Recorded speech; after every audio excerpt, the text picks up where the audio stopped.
नमस्कार दोस्तों, राधे राधे, जय श्री कृष्णा। एक बार फिर से आप सभी का स्वागत करती हूँ अपने YouTube चैनल पर। दोस्तों, आइए आज सुनते हैं संतोषी माता की व्रत कथा। एक बार की बात है, एक गांव में एक बुढ़िया रहती थी जिसके 7 बेटे थे।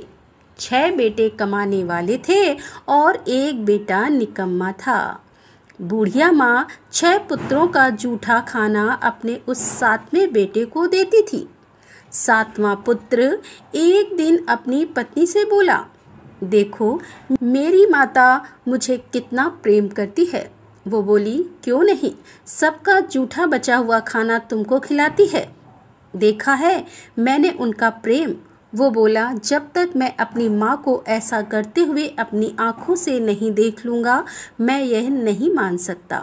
उसकी पत्नी ने हंसकर कहा, देख लोगे तब तो मानोगे ना। कुछ दिन बाद एक बड़ा त्योहार आया। घर में कई प्रकार के भोजन और चूरमे के लड्डू बने। वह अपनी पत्नी की बात को जांचने के लिए सिर दर्द का बहाना बनाकर पतला सा कपड़ा सिर पर ओढ़कर रसोई में जाकर सो गया और कपड़े में से सब देखता रहा।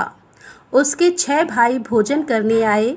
उसने देखा कि उसकी माँ ने उनके लिए सुंदर सुंदर आसन बिछाए, 7 प्रकार की रसोई परोसी और आग्रह करके उन्हें भोजन कराती रही।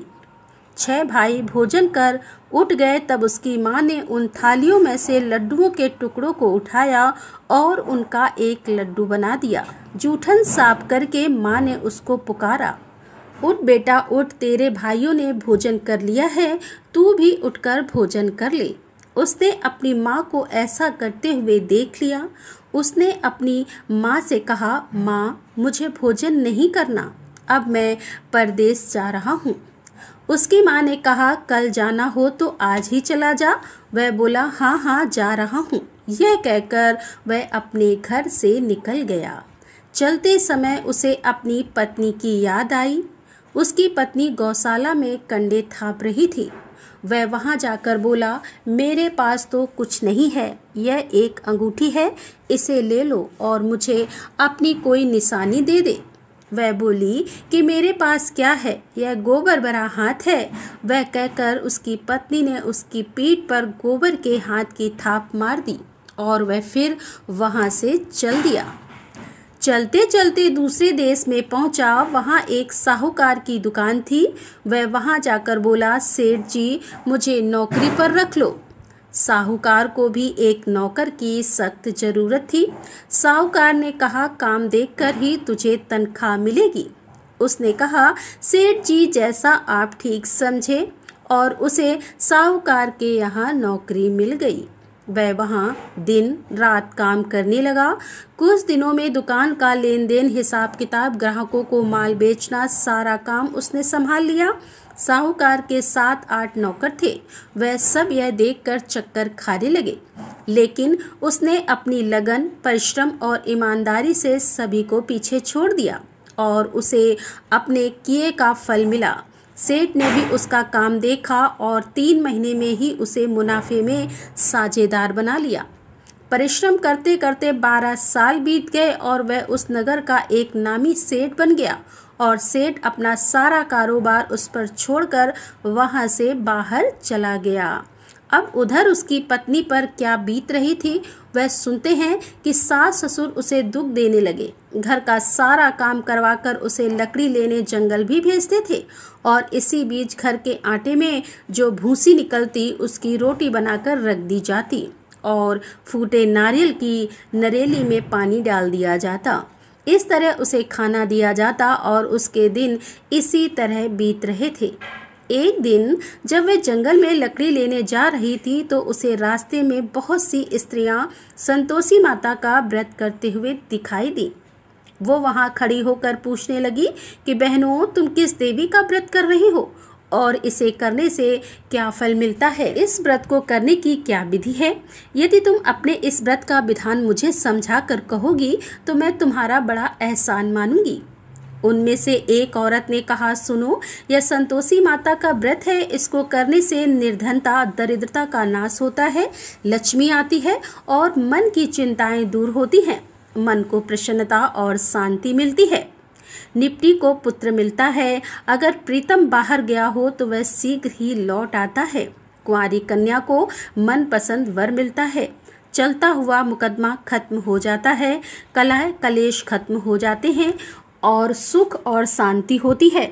घर में धन जमा हो जाता है और धन जायजा का लाभ होता है तथा और भी कुछ मन में कामना हो तो सब संतोषी माँ की कृपा से पूरी हो जाती है। इसमें कोई संदेह नहीं है। उसने पूछा कि यह व्रत कैसे किया जाता है, यह भी बताओ तो तुम्हारी बड़ी कृपा होगी। वो स्त्री कहने लगी कि बिना परेशानी, श्रद्धा और प्रेम से जितना भी हो सके प्रसाद लेना, 5 पैसे से सवा आने तथा इससे भी ज्यादा शक्ति और भक्ति के अनुसार गुड़ और चना लेना, हर शुक्रवार को निराहार रहकर कथा कहना और इसके बीच क्रम नहीं टूटे, लगातार नियम पालन करना। कथा सुनने वाला कोई ना मिले तो घर में घी का दीपक जलाकर उसके आगे जल का पात्र रखकर कथा को कहना या सुनना, परंतु नियम ना टूटे। जब तक कार्य सिद्ध ना हो नियम का पालन करना और कार्य सिद्ध हो जाने पर व्रत का उद्यापन करना। 3 महीने तक ऐसा करने पर माता पूरा फल प्रदान करती है। यदि किसी के ग्रह खोटे हों तो माता 1 वर्ष में अवश्य उन्हें भी सही कर देती है। कार्य सिद्ध होने पर ही उद्यापन करना, बीच में नहीं। उद्यापन में 2.5 सेर आटे का खाजा तथा इसी के अनुसार खीर तथा चने का साग बनाना, 8 बच्चों को भोजन कराना, जहाँ तक मिले देवर जेठ भाई बंधु कुटुंब के लड़के लेना, ना मिले तो रिश्तेदार और पड़ोसियों के लड़कों को बुला लेना, उन्हें भोजन कराकर अपनी शक्ति के अनुसार दक्षिणा देना, माता का नियम पूरा करना और ध्यान रखना कि उस दिन घर में कोई खटाई ना खाए। यह सारी बात सुनकर वह वहां से चली गई। रास्ते में लकड़ी के बोझ को उसने बेच दिया और उन पैसों में गुड़ और लेकर माता के व्रत की तैयारी करने के लिए आगे बढ़ी। रास्ते में संतोषी माता के मंदिर में जाकर माता के चरणों में लौटने लगी और विनती करने लगी कि माँ, मैं दीन हूँ, निपट मूर्ख हूँ, व्रत के नियम नहीं जानती, मैं बहुत दुखी हूँ। हे माता, मेरे दुख को दूर कर, मैं तेरी शरण में आई हूँ। माता रानी को उस पर दया आ गई। एक शुक्रवार बीता कि दूसरे शुक्रवार को ही उसके पति का पत्र आया और तीसरे शुक्रवार को उसका भेजा हुआ पैसा भी आ गया। यह देखकर उसकी जेठानी सब मुंह सिकोड़ने लगी। इतने दिनों बाद इतना पैसा कहाँ से आया? उनके लड़के ताने देने लगे। काकी के पास अब पत्र आने लगे हैं, रुपया आने लगा है, अब तो काकी की खातिर बढ़ेगी, अब तो काकी बुलाने से भी नहीं बोलेगी। बेचारी सरलता से कहती, भैया पत्र आए, रुपया आया तो हम सबके लिए ही अच्छा है। ऐसा कहकर आंखों में आंसू भरकर संतोषी माता के मंदिर में जाकर वो रोने लगी। माँ, मैंने तुमसे पैसा नहीं मांगा, मुझे पैसों का क्या काम, मुझे तो अपने सुहाग से काम है, मैं तो अपने स्वामी के दर्शन और सेवा मांगती हूँ। तब माता ने प्रसन्न होकर कहा कि जा बेटी, तेरा स्वामी जल्द ही आएगा। यह सुनकर वह खुशी से बावली होकर घर आकर काम करने लगी। संतोषी माँ विचार करने लगी कि इस भोली पुत्री से मैंने कह तो दिया कि तेरा पति शीघ्र आएगा, पर आएगा कहाँ से? वह तो इसे स्वप्न में भी याद नहीं करता, उसे इसकी याद दिलाने मुझे ही जाना पड़ेगा। तब संतोषी माता ने उस बुढ़िया के बेटे को स्वप्न में समझाया, पुत्र, तेरी घरवाली कष्ट उठा रही है। वो बोला, हाँ माता, यह मुझे मालूम है, परंतु अब मैं क्या करूं, वहां कैसे जाऊं? परदेश की बात है, लेन देन का सारा हिसाब किताब कोई नहीं, जाने का रास्ता नजर नहीं आता, आप ही कोई राह दिखाएं कि मैं वहां कैसे जाऊं। माँ ने कहा, सवेरे नहा धोकर मेरा नाम लेकर घी का दीपक जलाकर दंडवत कर और दुकान पर जा बैठना। देखते ही देखते तेरा सारा लेन देन चुक जाएगा, जमा हुआ माल भी बिक जाएगा और साँझ होते होते धन का ढेर लग जाएगा। वो अगले दिन सुबह जल्दी उठा। उसने अपने मित्र, बंधुओं और परिचितों को स्वप्न में के माता के द्वारा कही गई बात सुनाई। वह सब उसकी बात सुनकर उसका मजाक उड़ाने लगे। वो कहने लगे कि कभी सपने भी सच होते हैं। एक बूढ़ा व्यक्ति बहुत समझदार था। वो बोला, देखो भाई, मेरी बात मानो, देवी ने जैसा कहा है वैसा ही करना, ऐसा करने में तेरा क्या जाता है। बूढ़े आदमी की बात मानकर वह नहा धोकर संतोषी माता को प्रणाम कर घी का दीपक जलाकर दुकान पर जा बैठा और शाम तक उसके यहाँ धन का ढेर लग गया और सारे लेन देन भी निपट गए। वह यह देखकर बहुत हैरान हुआ और मन में संतोषी माता का नाम लेकर प्रसन्न होकर सब काम निपटाकर वह अपने घर के लिए रवाना हुआ। उधर उसकी पत्नी जंगल में लकड़ी लेने गई। लौटते समय जब वह बहुत थक गई तो संतोषी माता के मंदिर पर विश्राम करने के लिए वह बैठ गई। यह तो उसके रोज का स्थान था। धूल उड़ती देखकर उसने माता से पूछा कि हे माता, धूल कैसे उड़ रही है। माता ने कहा, हे पुत्री, तेरा पति आ रहा है। अब तू ऐसा कर, इन लकड़ियों के 3 बोझ बना, एक नदी के किनारे रख दे, दूसरा मेरे मंदिर पर और तीसरा अपने सर पर रख ले। तेरे पति को लकड़ी का गट्ठर देखकर तुमसे मोह पैदा हो जाएगा। यह वहाँ रुकेगा, नाश्ता पानी बनाकर खाकर माँ से मिलने जाएगा। तू लकड़ी का बोझ उठाकर जाना और बीच चौक में गड्ढा डालकर 3 आवाजें जोर से लगाना। लो सासू जी, लकड़ियों का गट्ठा, लो भूसी की रोटी, 2 नारियल के खोपड़े में पानी, 2 आज कौन मेहमान आया है। संतोषी माता की बात सुनकर वह बोली, बहुत अच्छा माँ। और यह कहकर लकड़ियों के 3 बोझ एक नदी के तट पर, दूसरा माता के मंदिर में रख दिया। इतने में ही मुसाफिर वहां आ पहुंचा। सूखी लकड़ी देखकर उसको इच्छा हुई कि अब वह यहीं विश्राम कर ले और भोजन बनाकर खा पीकर अपने गांव के लिए चले।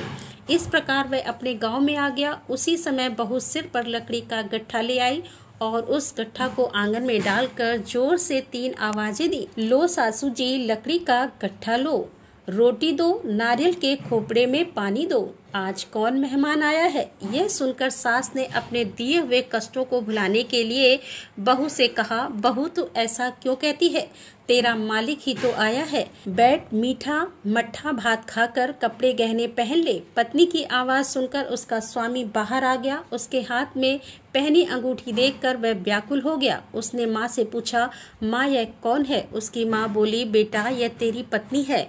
आज 12 वर्ष हो गए हैं जब से तू गया है, तब से सारे गांव में जानवर की तरह भटकती फिरती है। कुछ काम काज नहीं करती, 4 समय आकर खाना खाती है और तुझे देखकर भूसे की रोटी और नारियल के खोपड़े में पानी मांगती है। वह बोला, माँ मैंने सब देख लिया है, तुम मुझे दूसरे के घर की चाबी दो, अब मैं उसी में रहूंगा। वो बोली, ठीक है बेटा, जैसी तेरी मर्जी। उसने दूसरे घर को खोलकर सारा सामान जमाया। एक ही दिन में वहां राजा के महल जैसा ठाट बाट बन गया। अब क्या था, वो सुख भोगने लगी। अगले शुक्रवार को उसने अपने पति से कहा कि मुझे संतोषी माता का उद्यापन करना है। पति बोला, बहुत अच्छा है, खुशी से कर लो। वो जेठ के लड़कों को भोजन के लिए कहने गई और उन्हें मंजूर कर लिया। परंतु जेठानी ने अपने बच्चों को सिखाया कि देखो रे, भोजन के समय सब लोग खटाई मांगना, जिससे उसका उद्यापन पूरा ना हो पाए। लड़के भोजन करने आए और खीर पेट भर के खाई, परंतु बाद में याद आते ही कहने लगे, हमें कुछ खटाई खाने को दो, खीर खाना हमें भाता नहीं। बोले, पैसे लाओ। भोली बहू कुछ नहीं जानती थी, उसने उन्हें पैसे दे दिए। लड़कों ने बाहर जाकर उन पैसों से इमली खरीदी और खाई। ये देखकर बहू पर माताजी ने कोप कर दिया। राजा के दूत उसके पति को पकड़ कर ले गए। बहू से यह सब सहन नहीं हुआ। वह संतोषी माता के मंदिर गई और कहने लगी कि माता, हंसाकर क्यों रुलाने लगी हो। माता बोली, पुत्री तूने मेरा व्रत भंग किया, इतनी जल्दी ही सारी बातें भुला दी। वो बोली, माता मैं भूली नहीं हूँ, मैंने कुछ अपराध नहीं किया है, मुझे तो लड़कों ने भूल में डाल दिया, मुझे क्षमा कर दो। वो बोली, अब मैं कोई भूल नहीं करूँगी, आप बताओ मेरे पति वापस कैसे आएंगे। तब माँ ने कहा, पुत्री जा, तेरा पति रास्ते में तुझे आता मिलेगा। वह मंदिर से निकलकर बाहर आई तो रास्ते में उसे अपना पति आता हुआ मिला।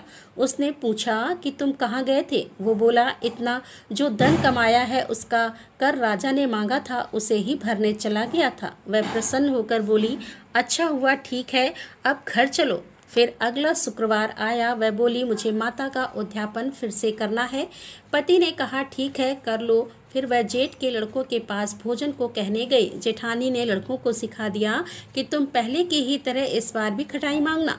लड़के भोजन करने बैठे, लेकिन भोजन करने से पहले ही कहने लगे, हमें खीर पूरी नहीं भाती, इसे खाने से हमारा जी बिगड़ता है, कुछ खटाई खाने के लिए दो। वह बोली, खटाई तो तुम्हें खाने को नहीं मिलेगी, अगर यह खाना खाना है तो खाओ, नहीं तो जाओ। उनके चले जाने पर उसने ब्राह्मण के लड़कों को बुलाकर भोजन करवाया और दक्षिणा की जगह उन्हें एक एक फल दिया। इससे संतोषी माता बहुत प्रसन्न हो गई। माता की कृपा से 9 महीने के बाद उसको चंद्रमा के समान एक सुंदर पुत्र प्राप्त हुआ। पुत्र को लेकर वह प्रतिदिन संतोषी माता के मंदिर जाने लगी। माँ ने सोचा कि वह रोज आती है, क्यों ना आज मैं ही इसके घर चलूं, इसका आसरा देखूं तो सही कि यह कहाँ रहती है। यह विचार कर माता ने एक भयानक रूप बनाया। गुड़ और चने से सना हुआ मुंह, ऊपर से मोटे मोटे ओंठ जिन पर मक्खियां भिनभिना रही थी। जैसे ही माँ ने दहलीज पर पैर रखा, उन्हें देखते ही उसकी सास चिल्लाई, देखो रे, कोई चुड़ैल डाइन आ रही है, लड़कों इसे भगाओ, नहीं तो यह हम सबको खा जाएगी। बहू ने रोशनदान से देख लिया और वह वहीं से प्रसन्न हो उठी। आज मेरी माता मेरे घर आई हैं, यह कहकर वह खड़ी हुई और दूध पीते बच्चे को गोद से उतार दिया। इस पर उसकी सास क्रोध में भरकर बोली, अरे इसे देखकर कैसे उतावली हो रही है, जो बच्चे को भी पटक दिया। इतने में माता के प्रताप से जहाँ देखो वहाँ लड़के ही नजर आने लगे। वह बोली, माँ, मैं जिनका व्रत करती हूँ यह वही संतोषी माता है। इतना कहकर उसने अपने घर के सारे किवाड़ खोल दिए। सबने माता के चरण पकड़ लिए और विनती करके कहने लगे कि हे माता, हम मूर्ख हैं, अज्ञानी हैं, तुम्हारे व्रत की विधि हम नहीं जानते, तुम्हारा व्रत भंग कर हमने बहुत बड़ा अपराध किया है। हे माता, आप हमारे अपराधों को क्षमा करो। इस प्रकार कहने पर संतोषी माता प्रसन्न हो गई। इसके बाद उसकी सास कहने लगी कि हे संतोषी माता, आपने बहू को जैसा फल दिया वैसा सबको देना। जो यह कथा सुने या पढ़े उसका सभी मनोरथ पूर्ण हो। जय संतोषी माता की। तो दोस्तों, यह थी संतोषी माता के व्रत की कथा। आपको यह कथा कैसी लगी कमेंट करके जरूर बताएं। साथ ही मेरे चैनल को सब्सक्राइब करना ना भूलें। राधे राधे, जय श्री कृष्णा, हर हर महादेव, जय भोलेनाथ की।